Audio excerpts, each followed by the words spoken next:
जुन्या पर्सचा तुम्ही असा कधी उपयोग केला काय? चला आता करूया. पर्सला थोडेसे खाली होल केले आणि बघा आता ही कटिंग आहे ना, ही उन्हाळ्यात भरपूर असे फुलं देते.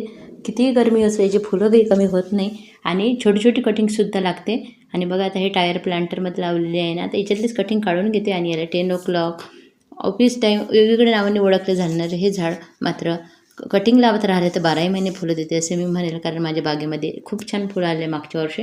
आणि आता जुन्या पर्समध्ये बघा लावण्याची पद्धत, खाली मी सुकलेले पानं भरणार आहे. हलकं पण होईल आणि काही दिवसांनी त्याचं पावसाळ्यापर्यंत खत तयार होईल. आणि वर माती टाकणार आहे. वाटलं तर थोडंसं वर मी कंपोस्ट आपण टाकू शकतो त्याच्यामध्ये. आणि विशेष खताचं काही आवश्यकता नसते. या फुलांना बघा तुम्ही कुठेही हे उमलत राहतात.